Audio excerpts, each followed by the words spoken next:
All right, gentlemen, here we are one more time, ready to review another film. This time, I'm here with my best friends, Mark and Kevin, and I'm Juan, and we like movies. And for this round, we are reviewing the 2020 film Another Round by Thomas Vinterberg. He's the director and starting Mads Mikkelsen. Am I saying that right? Yeah, Mads Mikkelsen. Yeah, Okay, yeah. it was good. Mads Mikkelsen. I'm definitely excited to talk about this movie and to get into it. I'll just give a quick synopsis of the movie. We have four, I guess we can say middle aged. Yeah. Yeah, four middle-aged men. They're all four high school teachers, and to some degree or another, they're kind of living mundane lives. Some are married, some are not. Some have achieved different things professionally, but they're close friends, and they gather together for one of their birthdays, and they start drinking, and they have a really good time, and that kind of being loose and free and getting rid of some inhibitions kind of leads them into one of them, who happens to be the philosophy teacher. He tells them that he found out about this guy who has a theory that we are born with an alcohol deficiency, and so we need to drink every day to kind of make up that deficiency, and for that reason to be loose, to deal with stress and problems. So that seems like a good idea to them. I mean, why wouldn't that sound like a good idea to most people? Anybody. Exactly. So they go on this journey of drinking a certain amount every day to just get through life and to see what the experience is like. Is it better? Is it worse? Is it more enjoyable? Can I function this way? And so that's all I'll say right now. Spoilers are coming, but things happen. So yeah, who wants to go first, telling us your thoughts on this film? I think I started last time, no? So Kevin, go for it. Okay. I want to hear what y'all had to say first, Well, but okay, I'll go Well, first. we all want to hear what everyone else has to say. I mean, Is that why we're here? I don't want to hear anything about what you guys have to say. So you are incorrect, sir. No, I'll start. This was my pick. I have been wanting to watch this for a while.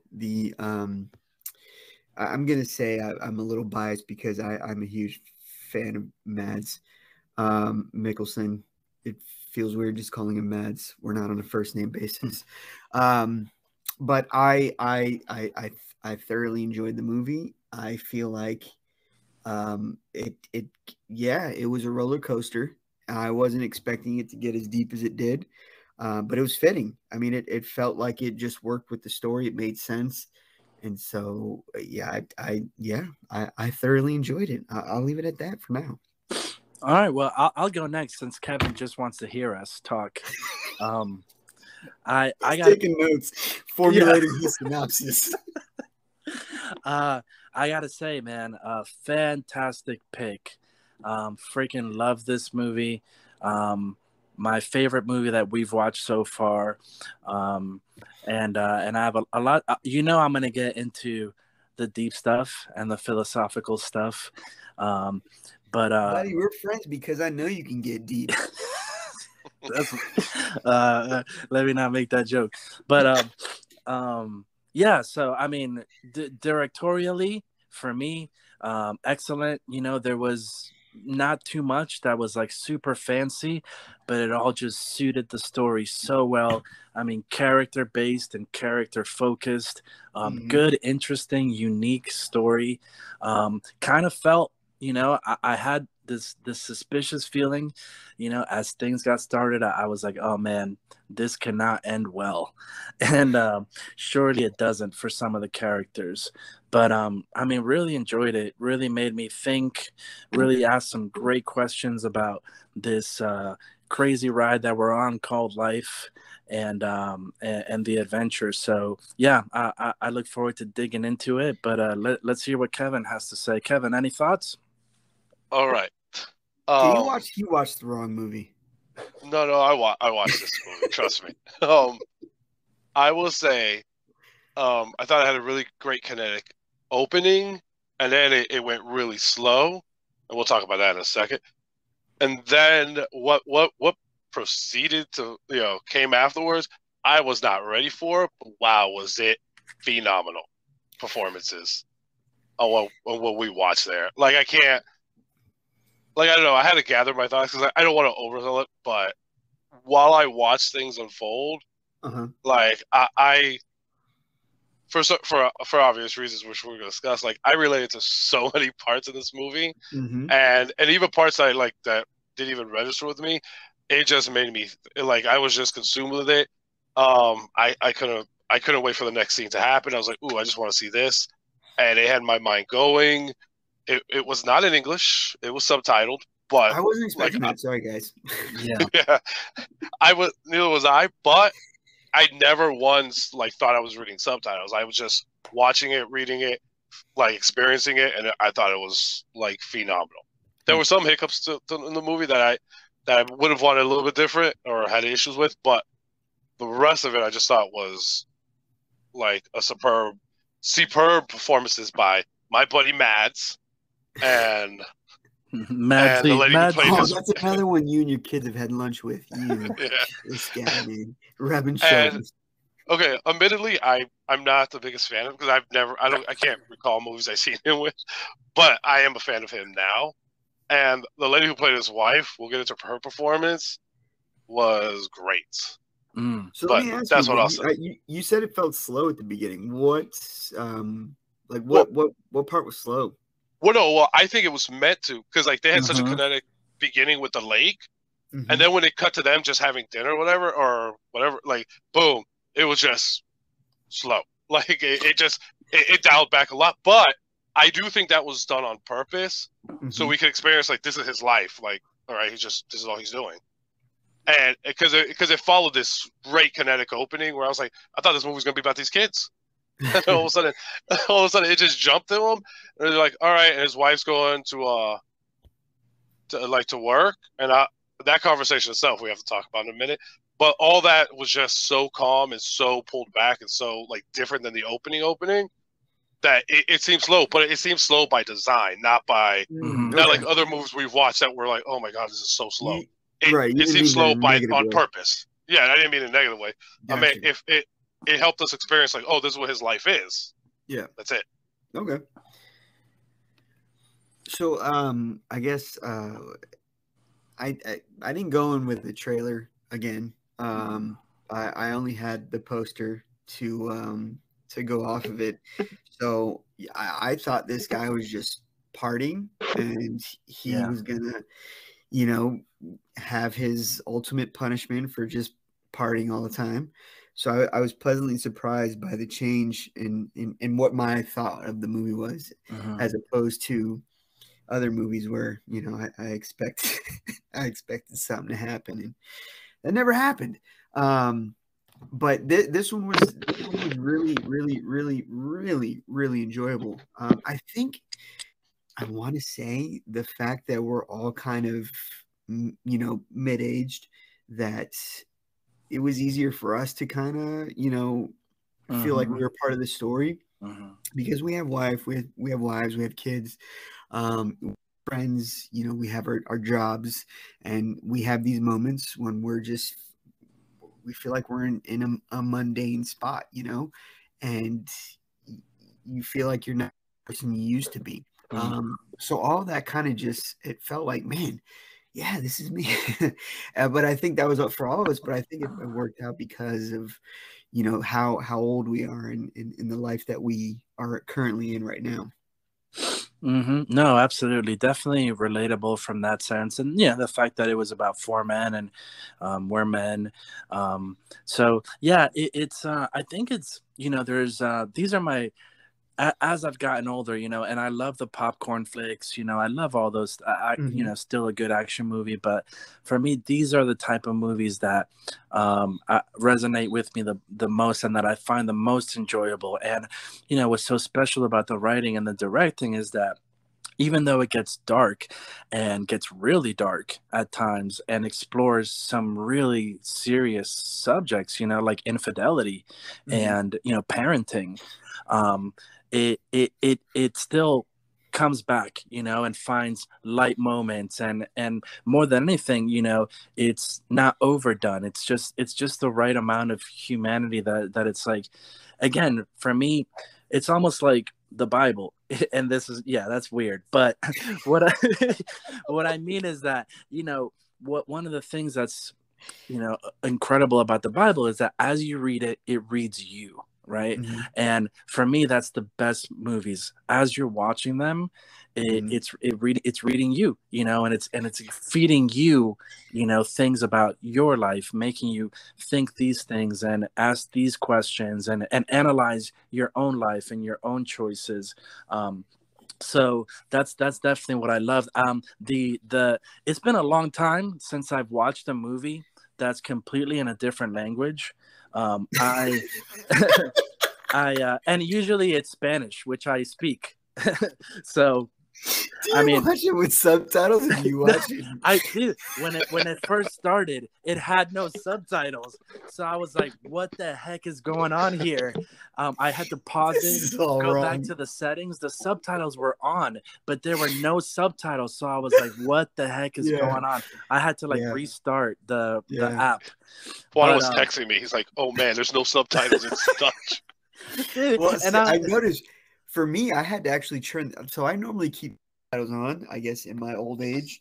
I think I'm going deaf, so I keep putting the volume up, and I figured I got to stop doing that. So I do subtitles now. Same. For this one, though, it wasn't automatically on. Yeah. And so when they started talking, I kind of like rubbed my ear, like, okay, hold on, what's going on here? And then I realized, oh, this is not English, and that's when I had to turn the subtitles on.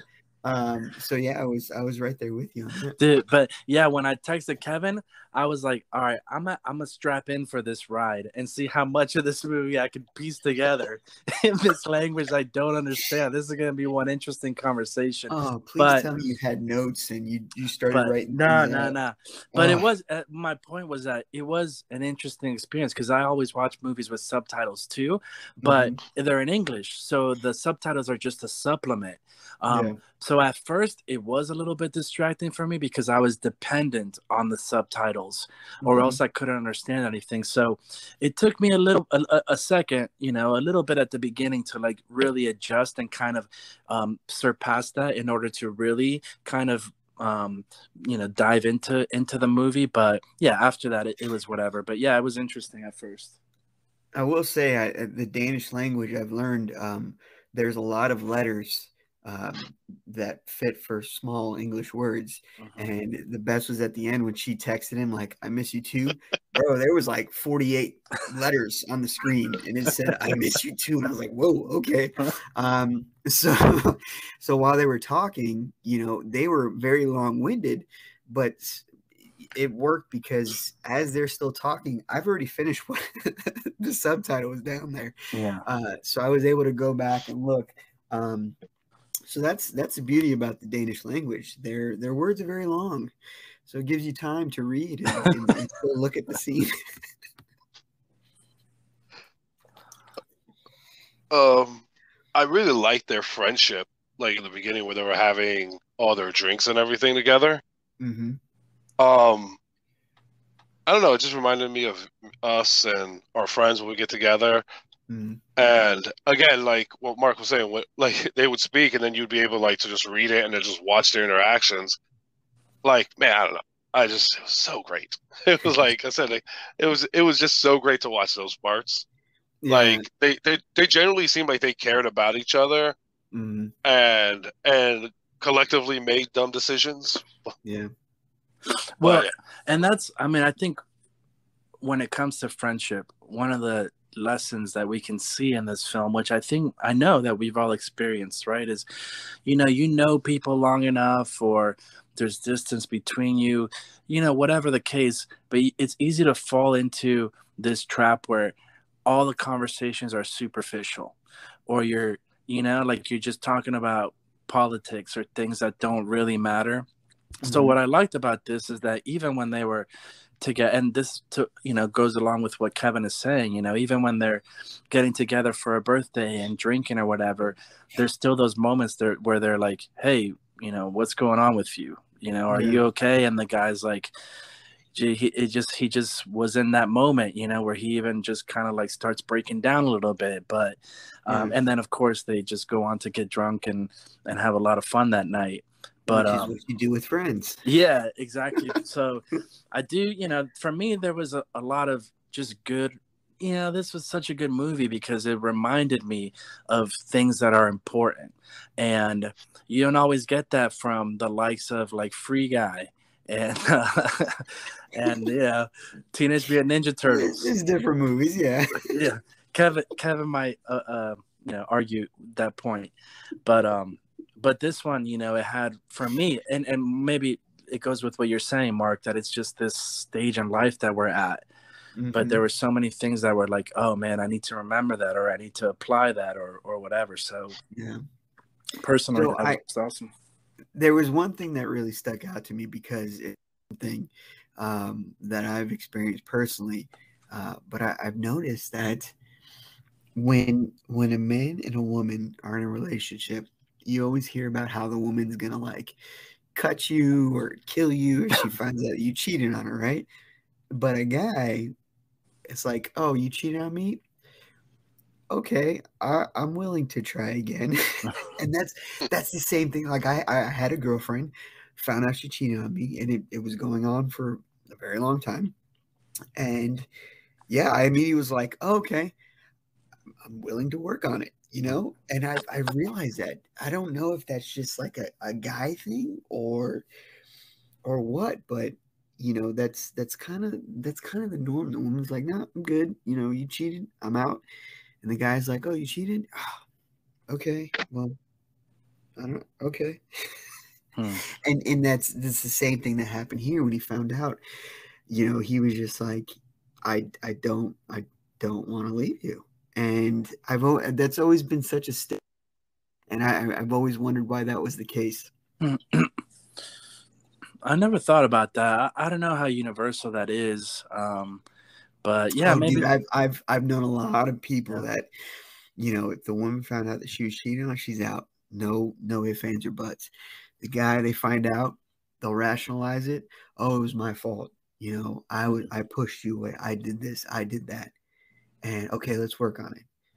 And that was the same thing that I did in my experience. I was like, oh, okay, I'm sorry. I'm apologizing, even though I didn't do anything wrong. But I'm apologizing and saying, oh, I'm sorry, that I did this to you, and that, you did that. And, I'm willing to overlook that, and we'll work on it.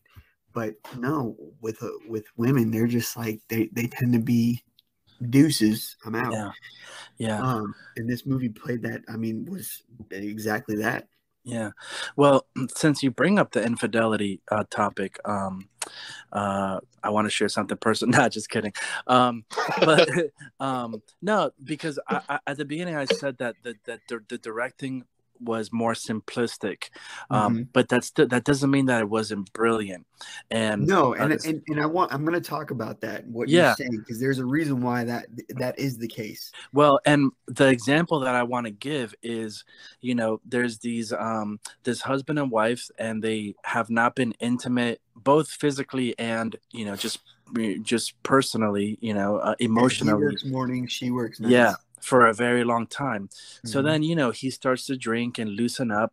And so they go on this camping trip. And man, this moment was like so beautifully done, so powerful, and yet so simple and so subtle. So they have they make love, because they're married, they have sex, or they make love in this tent. And then they're like spooning, they're holding each other, and she's like, I really miss you. And his eyes are closed behind her, and it's a tender moment, and she's like, it's been too long. And then she just says, maybe a little too long. And he opened his eyes. And then he just opens his eyes, and the scene ends. But like, so much was said with just that phrase and the opening of eyes. Like, man, Yeah. that directing and acting, like and writing, like that was just brilliant. Yeah, when that happened, I was like, no, I'm thinking wrong here. All right, I gotta say something since y'all brought it up. That opening scene. Okay, here we go. That opening scene when she was just saying bye to him and they were talking and not looking at each other. I sat there, and because stuff that's happened in my life, I was like, oh man, like just from that opening scene, I was like, oh, I think she's cheating on him. Right? No lie. I'm like, oh, she's gonna be having an affair. Yeah. And then I thought to myself, oh, I wonder if this is my trauma, and it's gonna be funny if she's not, and I'm projecting. And this was me thinking through a movie. I was like, oh, I think I have some stuff I have to work through, apparently. Then as we went, every interaction they had, because even when they were talking, just their body language, they weren't looking at it. Like, I felt like I was seeing scenes from my life play out in front. Like, literally, I've had those conversations. The sex scene, even when they sex, like, she was tearing up. She's like, oh, I've missed this you. You know what I mean? So have I. I was like, and he doesn't think anything's wrong. Right when that happened, I was like, oh, she is cheating on him. I'm like, and then I was like, oh, I remember thinking, I was like, maybe I'm getting a little too in it. And my next note is literally like when the reveal happens, like, oh, there it is. Yep. I'm like, but like, I've had those conversations that they had, when she was going to work. Yeah. I've had those conversations after you feel you've reconnected because y'all drifted apart away, and the whole like, oh my God, where did that come from? Like, and it was all great, and you think it's all great, and I've had those conversations like, wait, have you been with someone else? And that whole reveal, I was like, I've been there. Yeah. And I literally, I was like, oh, I feel, it wasn't traumatic or anything. I was like, I was fascinated. I was like, oh, I feel like I'm literally watching scenes from my life play out right now. It was perfectly done. Yeah. Yeah.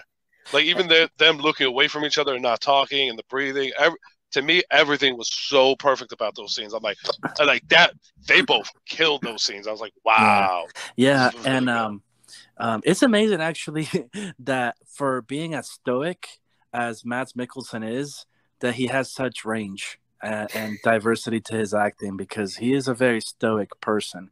But that's another part that ticked me off with her. I mean, it was great. It's not a critique of the movie, but when she, because I understand her. Like, this man is not himself. He's distant. He's boring. He's dull.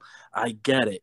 But then she's like, was I supposed to wait forever or something like that? And I'm like, yes you were, because that's marriage, Survey says number one answer.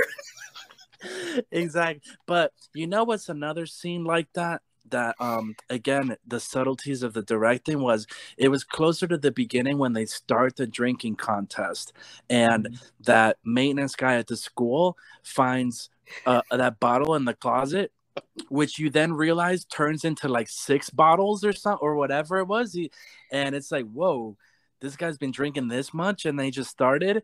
And, eventually that goes on to be the guy that had the biggest problem.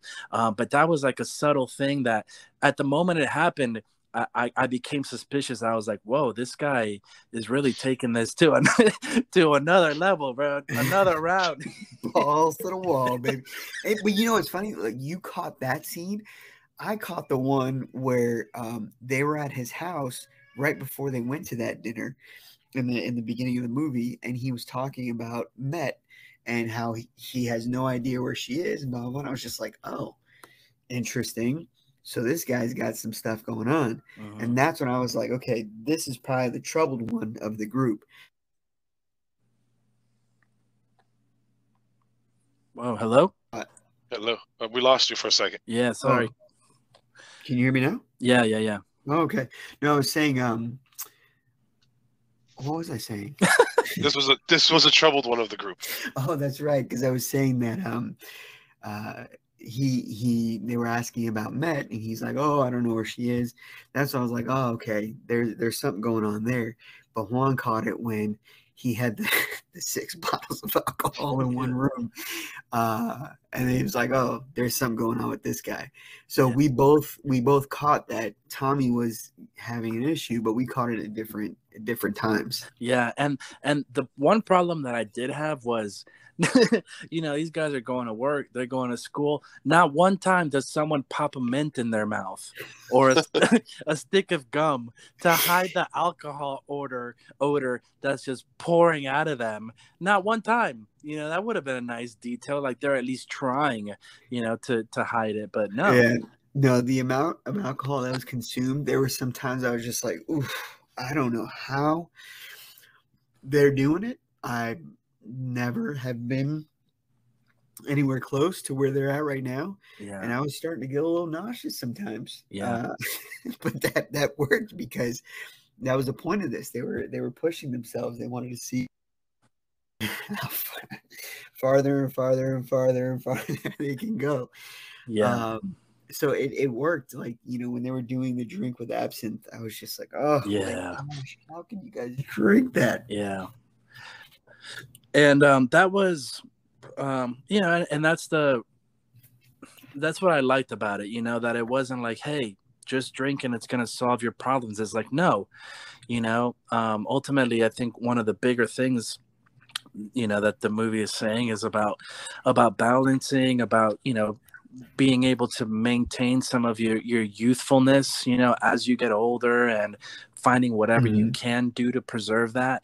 But certainly, like, this is just, giving yourself over to this. Remember, this is still poison, this is still a vice. This is still, something bad that can easily, get out of control. And I think it showed that reality really well. But I also want to say, was anybody else's favorite character in this movie Specs? Bro, Specs is the best, man. When he threw that flower on and started singing the anthem, I was like, Specs, man. I literally said it loud. I'm like, oh, Specs. Yeah. No, yeah, man. The one thing I didn't like about Specs was I kept saying how he couldn't play, and then he went in and he just broke ankles and twisted everything and then scored. I'm like, I thought that was a great moment, but I was like, man, this kid's really good. Why is he not playing more? Because he had glasses. He's an outsider, man. Yeah, like he looks like a nerd of a kid. He's got them big glasses. That dude was a baller, though. I was like, kids don't care about that, man. I know. Okay, did anyone notice that when he scored that goal, he did the Ronaldo? Oh, X? yeah. He jumped up in the air and did the X. I was like, yes, Specs, you're a beast. Yeah. I was dying when he did that, bro. He jumped and did that. Wow. I was like, yeah.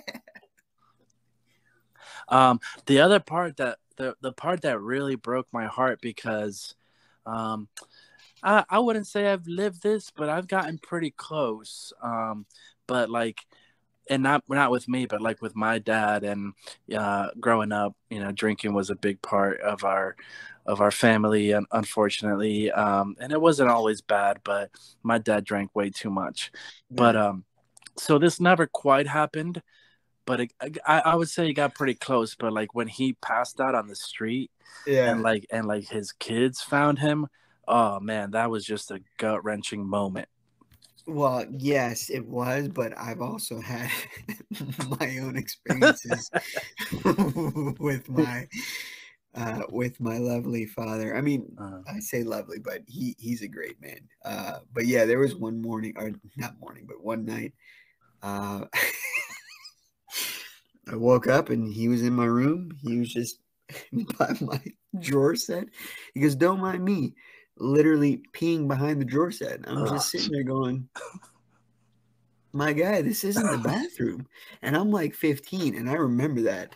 But he's gotten help and he's over that. But yes, I've had the same experience where you see your dad in a state where you shouldn't be seeing him in. Yeah. And that, again, I'm not innocent in that, because I do think these things go from generation to generation. So a younger version of myself, and you guys have witnessed this, drank a healthy, more than a healthy amount. And I remember one instance where my friends were so sick of me throwing up inside the house that they just blew up an air mattress and let me sleep in the backyard. We enjoyed our 20s, man. We enjoyed our 20s. I enjoyed them, and I have enjoyed waving them goodbye. Because the one thing they didn't show you a lot in this movie was the hangovers. Yeah, no. There was no hangovers, there was no food, there was no water. Yeah, there was no headaches. No, the only throwing up was at the beginning when those when there were teens where the students were puking in their lake run. But yeah, I did notice that, but that's okay. I mean, we didn't really need to see that in the movie, because they were going hard in the paint no matter what. Yeah, and meanwhile, I'm a little bit younger than those guys, and I've been sitting here with a sore back all day because I slept kind of funny last night. Exactly. All right. Yeah, no, I did thoroughly enjoy the movie. There was a lot of, it felt like two movies, man. Like the first half of it was like, oh man, these guys are experimenting, and the second half was literally like, oh, these are the results from the experiments. Yeah. So it was just, it worked out perfectly. I want to mention one thing real quick. The one thing that really hit me hard was when Martin wanted to quit. He's like, I'm done, because you mentioned the absinthe, and then he walked and they're pouring everything. He was out. He was quit. And he's like, let me have that one. And then you were just like, man, because you're following their logic and their scenes and everything. You're like, wow, you can understand why he did it. But you're like, and I was there. I was like, don't do it. Ooh, he did it. I'm like, and I just like, it was maddening how many bad decisions they logically came to. Like even giving the student alcohol. He's like, hey, why don't you take a shot? Yeah. Hey, that guy passed. He did, but it worked out. I thought something was going to happen with that, because I was like, how is this a good idea, drinking with this kid in the bathroom? Well, then, hey, drink some water. Just an interesting point about that too, about that moment that you said where he's ready to kind of walk out, and then he hesitates and looks back and ends up, having the worst drunk of ever, on that night. An aspect of that is that it's not necessary, especially when it's your friends, it's not necessarily the alcohol or the drinking. It's like the good time that you're going to have. And you're like, I don't want to miss out on that. FOMO. Yeah. In a sense, because when you're doing something like that with your friends, I mean, it's one thing to get blackout drunk alone in your home, right? That's never going to be as fun as doing it with your closest friends. So you've never been home with me while I'm getting blackout drunk by myself. So there is, that's that element of, not only is it, an alcoholism or an addiction, but it's also like, and that's another aspect to it, because I've had those struggles when it comes to like, pot or something like that, where it was a very social thing for me. And so it was okay for me to like not do it. But then if I was around my friends and they were doing it, it made me then really like want to do it. So there's a kind of a social aspect to it that's also really interesting when you're talking about perhaps like addiction or alcoholism or something.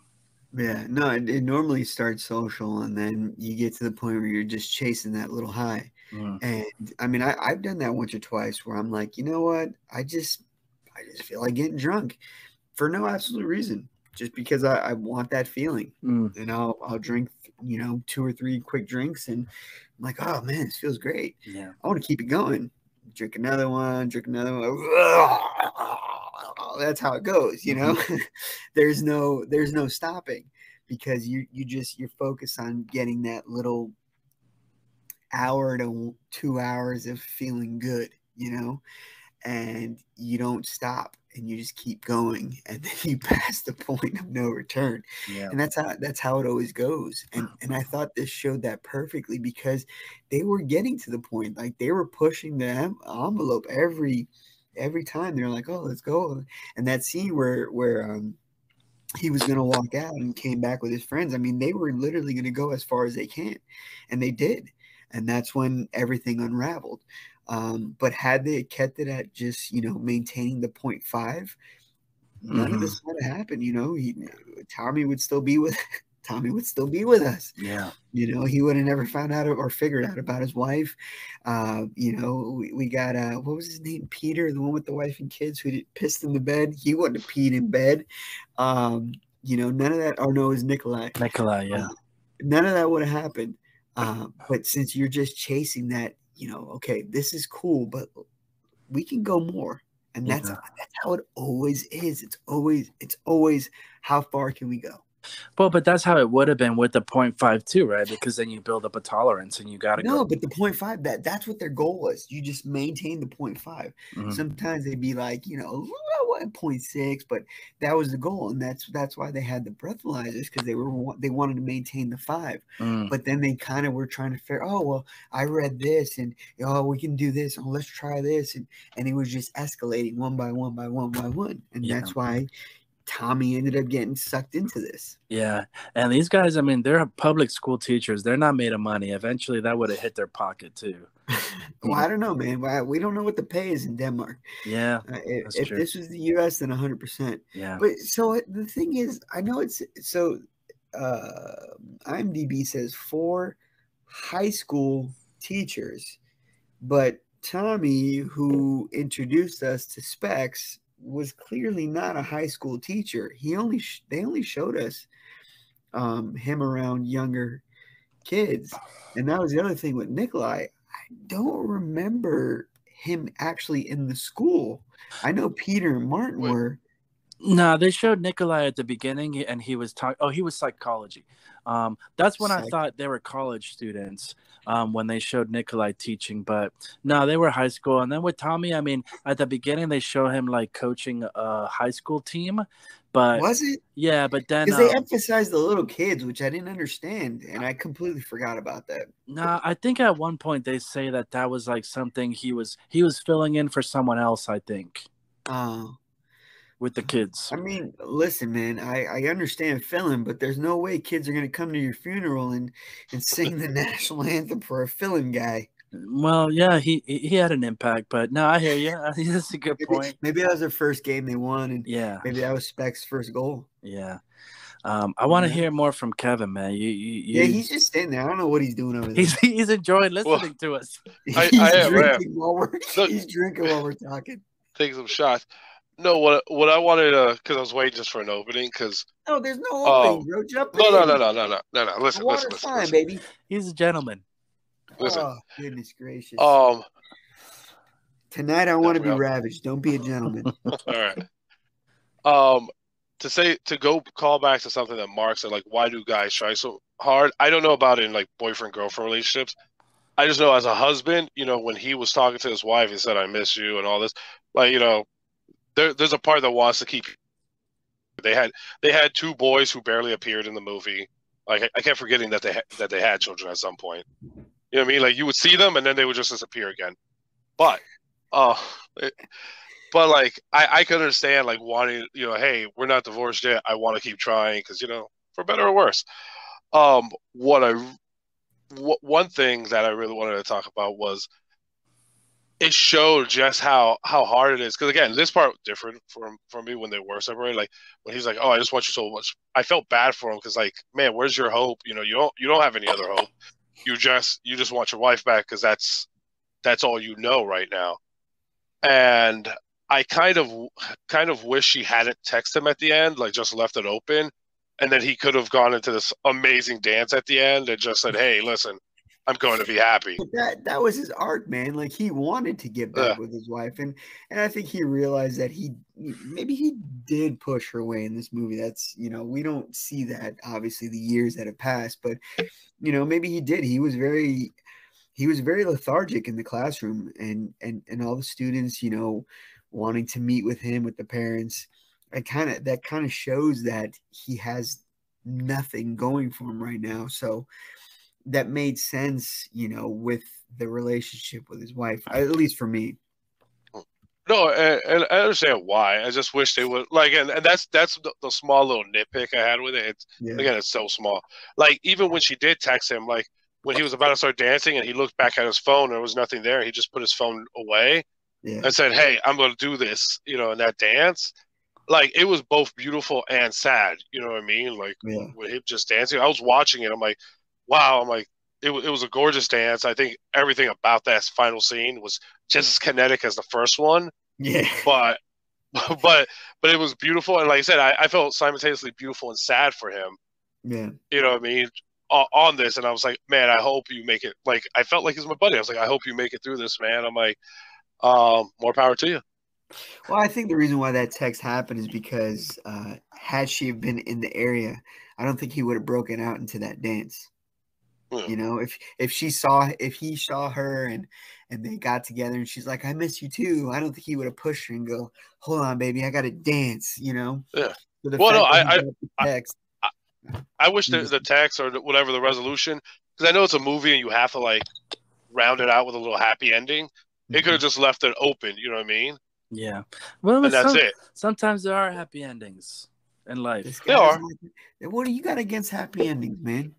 I don't have it. I would have liked it more open-ended. But and we could have assumed, like, did they get? Go watch Inception, bro. That's open-ended. Go watch Inception. That's open-ended. Listen, you know what would have been a good ending for me if that dance comes back to life. Nah. If that dance was like a Kazakhstan Borat dance. That would have been beautiful, bro. Chef Smooch. I am sad that they stopped it right before he jumped into the water. Dude, but that freeze frame and that last shot, that was awesome, man. I was like, that's dope. That was a one take right there. All right, buddy. You got to work. You gotta nail it, buddy. But yeah, no, the dance is great, man. And I wasn't really expecting that.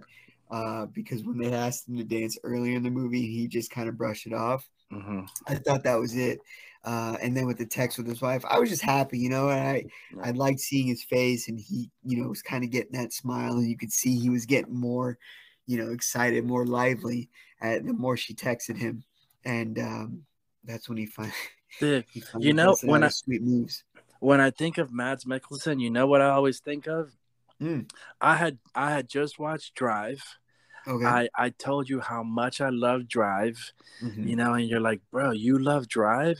You should watch Valhalla Rising by Nicholas Winding Refn. Oh my goodness, bro. I was so mad at you. I was like, why would you make me watch this? This is trash. I hate this movie. Okay. First of all, I've never said Valhalla Rising. So you got your info from someone else. That's the one with Mads Mikkelsen, directed by Nicholas Winding Refn, right? No, I think you have that. Hold on, let me double check. What's the Tom Cruise one? Isn't there a Tom Cruise one like that? About Valhalla? Oh no, that's Valkyrie. Valkyrie. Yeah, no, that's different. Hold on. I've actually seen that. That movie was great, man. What didn't you like? Well, it's two different movies. That's what you said when you recommended it to me. Yeah. That movie's great. That movie's not great. That movie's terrible. Nothing happens in that movie, bro. Well, he starts as a prisoner. What were you expecting? I don't know, man. I erased it from my mind. Oh, come on. Thor started as a prisoner in Thor Ragnarok. That was good. Yeah. Well, I guess Juan, he didn't. I guess he wanted to see Asgard fall. I don't know, but I thought it was great. I mean, the movie starts and this guy is like at the bottom of the bottom of the bottom, and you're just watching him claw his way up. And I was like, man, it's good. So I don't know. But anyways, that's a different movie. Yeah. Well, I was going to say, one of the things that was interesting to me about this movie is that the focus of it is on four middle-aged guys. Mm-hmm. And I think a movie like that, you would expect that it's going to in directly or indirectly give off a negative like when the about youth, a negative connotation about youth. So like when they start in this drunken, stupor, all these kids, going crazy or whatever, you're thinking that, this is a negative critique of youth. And even I fell into that even when those kids are in that classroom calling him out, I'm like, these entitled little brats, who are they to tell this guy how to teach? You just passed the test, but they were right. So this movie actually doesn't do that. I felt it never really shines a negative light on youthfulness, even though if those kids continue in that path, that's going to lead to negativity. But that wasn't the focus of the movie. When it comes full circle, then at the end with them celebrating with the kids and with the youth, again, for me, it just highlights the point that I think that this movie is making. That is like, no matter how old you get, you have to keep some of your youthfulness intact somehow. Yeah. And well, for Vinterberg, I read more about the movie. This was stemming off of a play that he created, but it was from discussions that he had with his daughter about the Danish kids and their drinking habits, and so that's how this came about. That it was started with how these kids are drinking. I guess he was like, oh well, I wonder how adults will do in that situation. So it did feel good that there was no bashing of the younger group who were enjoying themselves, celebrating that they passed. They all came together. So yeah, it was it felt very nice. It was a very good ending. I did enjoy the ending. You know what was a really sad shot, by the way, in this movie? I just thought about what we're talking. The dog that couldn't walk to pee. That was depressing. The dog that was left on the boat after Tommy killed himself. Oh yeah. Oh yeah. Like it was just a shot, and I was like, is Tommy swimming? Oh, did he just die? I don't know what happened.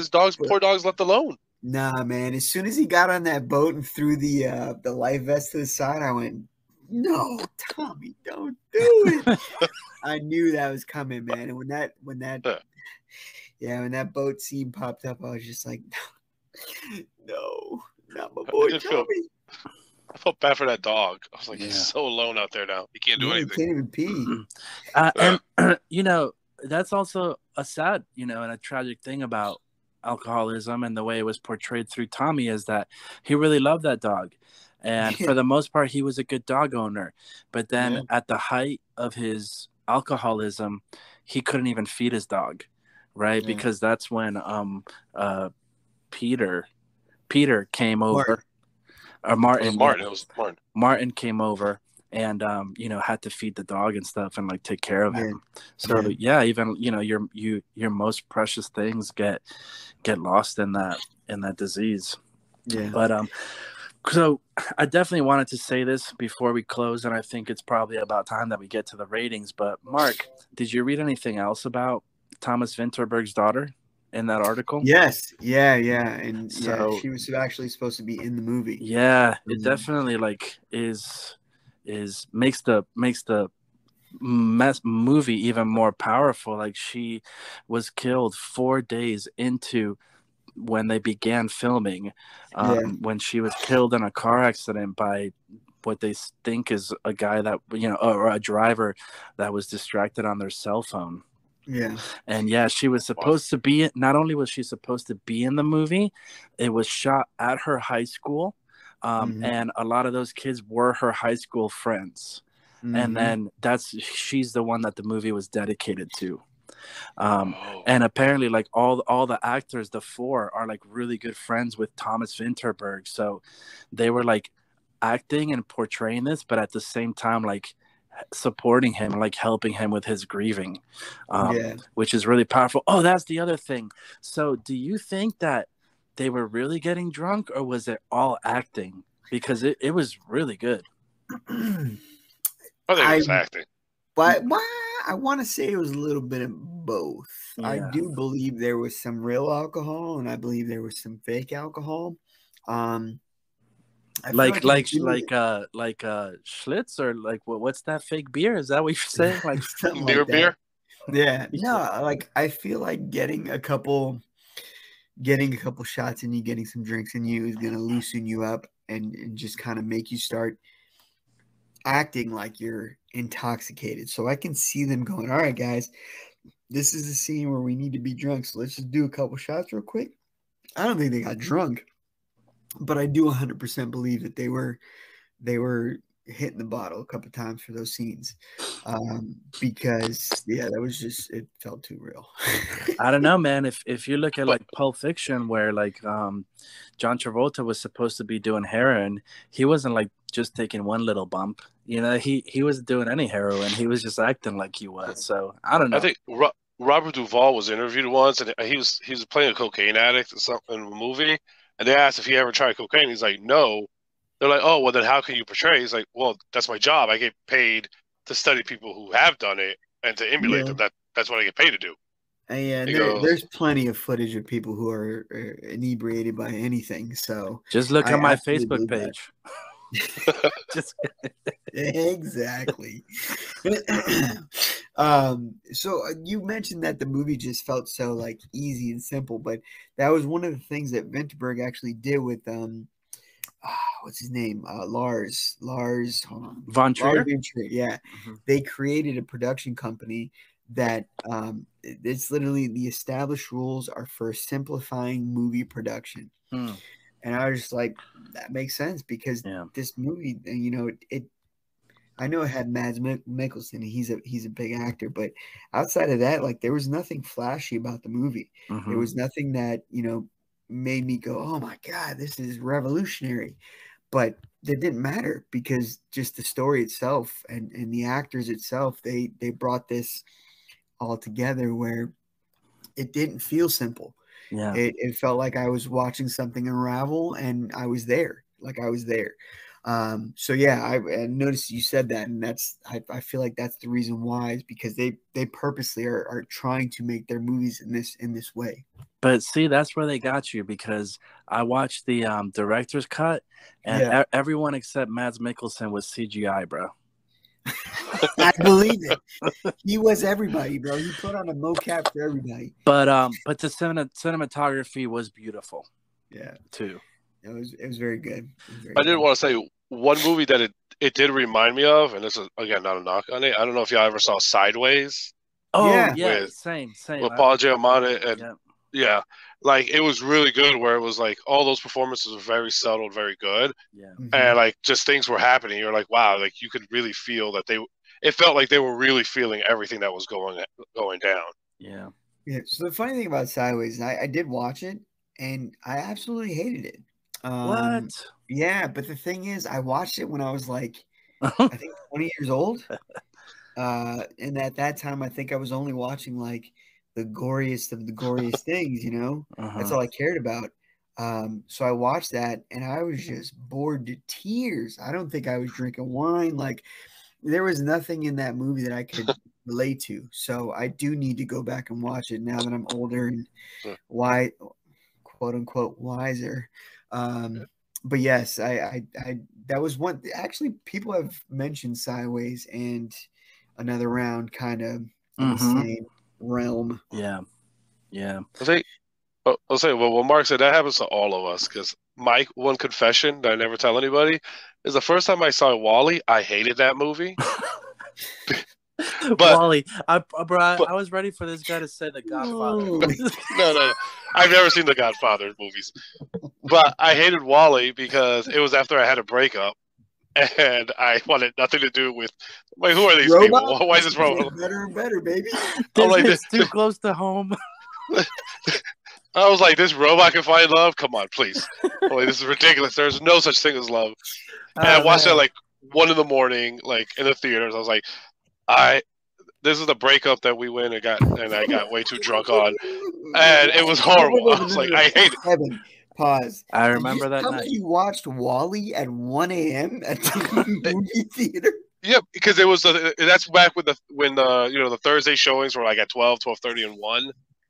And I remember Well, I going don't with think I've ever my friend watched a Nelson. Pixar movie after 12 p.m. Oh, man.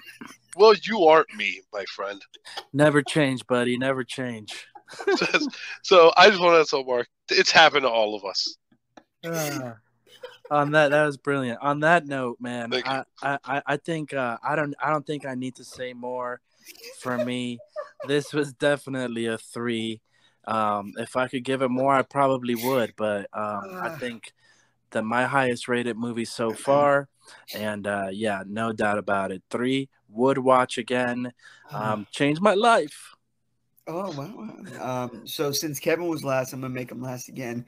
I am actually going to give this a 1, but I'm also going to give it another 1 and another 1. Oh So yeah, that'll make it 3. This is a 3 little Jerry's for me.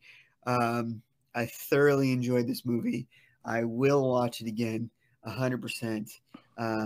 Just for the friendship side of it alone, watching all of them get together and having each other's backs. It was a great movie. I'll tell you what, I got an idea for the next time. For the next time we can get together and watch this movie. Oh, buddy. You already knew. Are we drinking every time Tommy drinks? Bro, we go last, man. We go last. Who can outlast Tommy? Nobody. R.I.P. baby.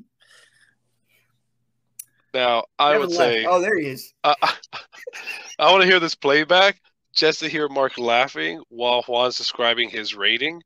All I hear is Mark a little chuckling in the background. It was great. Sorry, man. No, don't apologize. It was I was beautiful. enjoying myself. But yes, it was a beautiful movie. It was a deep movie. It resonated. It was gorgeous. If we could give it higher than a 3, I would, but that's what the max is, and I give it also a 3. Little cherry. You march to the beat of your own drum, bro. So you give it whatever when you want to give it a million little Jerry's, go for it. Who might stop you? I would I would strongly recommend this movie to people. Yeah. Yes. Correct. Wow. Because that's what a 3 means. Strongly recommend. A perfect score. And I guess we should No, I was gonna say, for all those people that say you guys haven't agreed on anything, here it is. Suck it. And I brought this to the table. And since you mentioned that, I did want to applaud Mark for what a bounce back from the last movie he recommended. That this was so great. I don't even remember the movie I recommended because I'm so focused on this one. Stillwater. That was the last one I recommended. Dang it, man! You weren't supposed to tell me that Jason my bad. never arrived. But this is phenomenal. This might be as good a time as ever to tell everyone that our rating system is Little Jerry's. 3 means we love it. 2 means whatever. 1 means hate it. There you go. I should have gave it 3 specs. That's what I should have given it. Oh, specs, man. Love that boy. All right. I guess that's it, right? That's everything? Yeah, that's it. Till next time, boys. I think, is my choice next time. I'm definitely going to try to top this, bro. I'm going to try to top this score. I can't wait. I think we lost Mark. Oh, man. Yeah, he's laughing and he muted himself. But I guess, arrivederci? All right. See ya. Hopefully Mark is okay. There he is. No, I thought I heard him giggling. Never mind. All right. All right, you beautiful people. Peace out, haters.